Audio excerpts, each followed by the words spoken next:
No one forced me to get into music, and it wasn't until I was 23 that I was, of course, introduced to this cute boy who taught me guitar. And he just showed me a few strings and a few things to do. And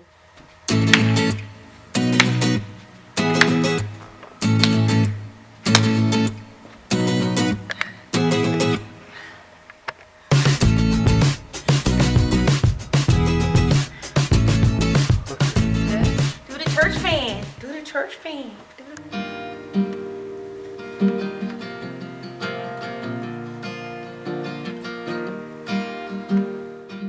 Tell me a story about your guitar and how God spoke to you about being a worship leader and what caused you to almost walk away from something God is giving you.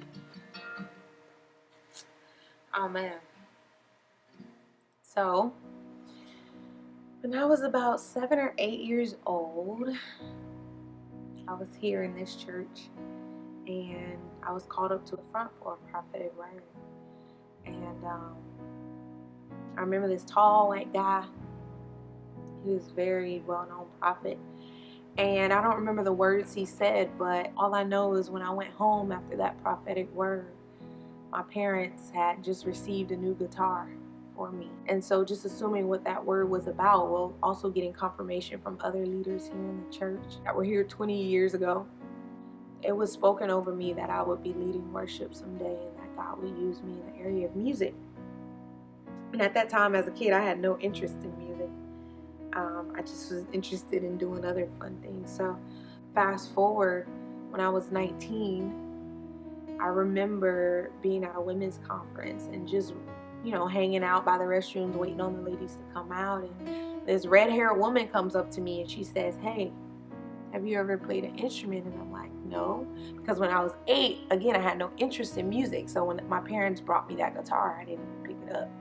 It's like, I don't want that. I don't want to do that. And so I said, "No, I never played an instrument. I've never sang, really.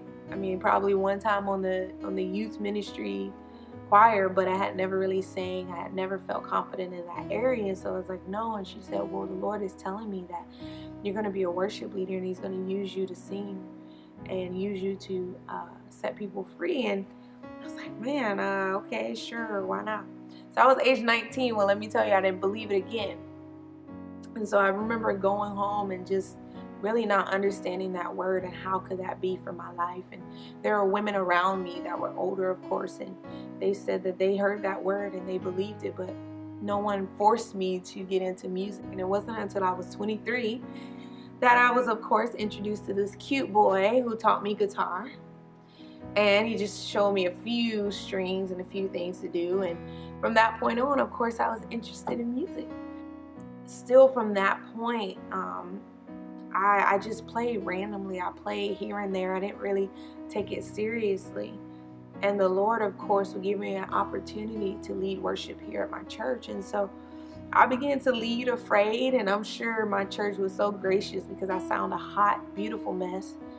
I was just encouraged by the older generation here to do it, to just use the gift, use the 4 chords that and just lead us. And so that journey alone was the most scariest thing because I, for one, hate rejection and I hate not being perfect at everything. And so I was like, how can God call me to this? I'm a media person. I'm a computers girl.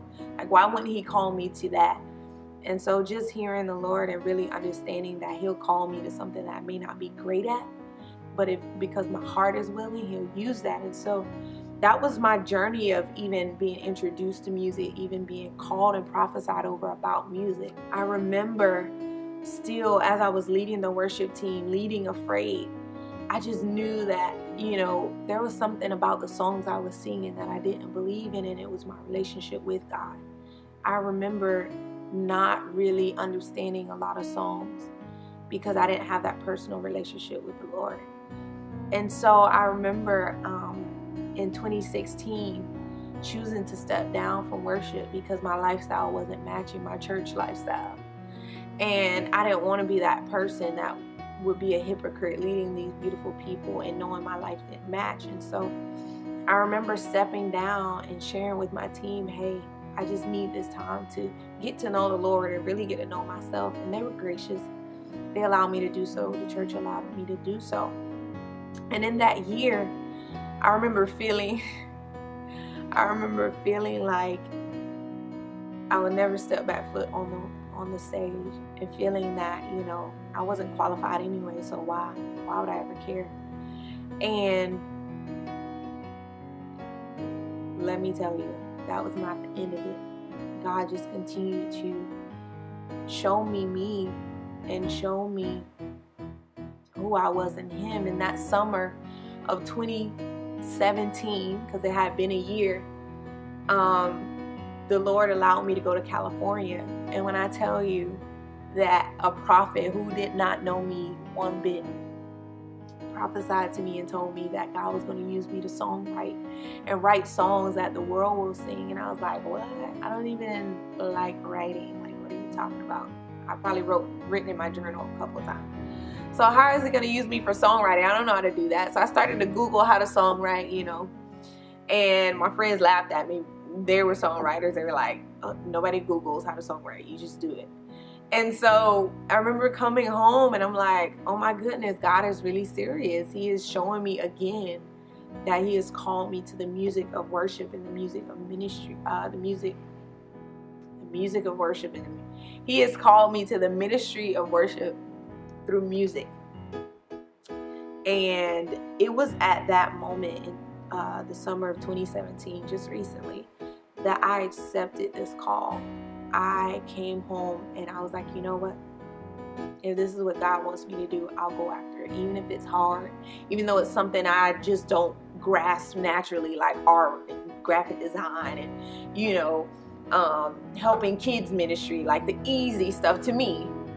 You know, I'll give this music thing a try again. It's my heart and it's my desire to use this ministry, not for myself, not for my glory, but for his glory alone. And to really step out and be a faithful servant.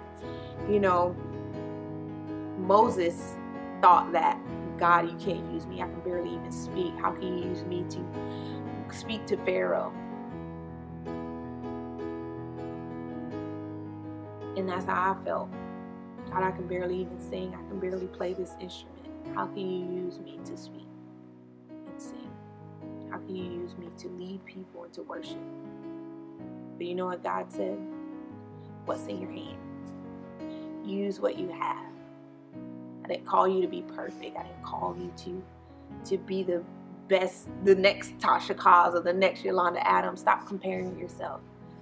I've created you for such a time as this. This is what I've called you to do. So what's in your hand?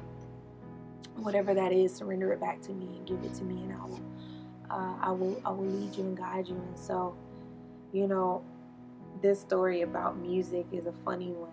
You know, I didn't grow up like Beyonce singing at age 2 and 3, you know, but I thank God for this journey, because I actually have fallen in love with music. I've fallen in love with this gift that God has given me. So I just encourage you to take what God has given you